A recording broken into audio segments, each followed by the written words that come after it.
আসসালামু আলাইকুম রহমতুল্লাহ। সাতকানিয়া থেকে বাঁশখালী গুনাগড়ি যে যাওয়ার রুট আছে তার মধ্যে যে মসজিদটা হয়েছে ওটা চালু করা হয়েছে। একটা আজ জুমাবার ওখানে আপনার জুমাবারের নামাজ পড়লাম।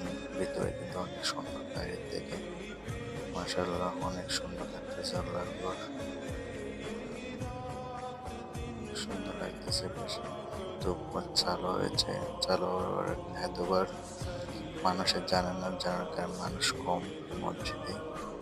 ইনশাআল্লাহ আস্তে আস্তে বেড়ে যাবে মানুষ।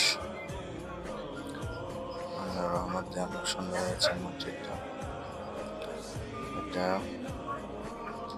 মাদ্রাসা আর মসজিদ দুটোটা অনেক সুন্দর লাগতেছে, মাশাআল্লাহ।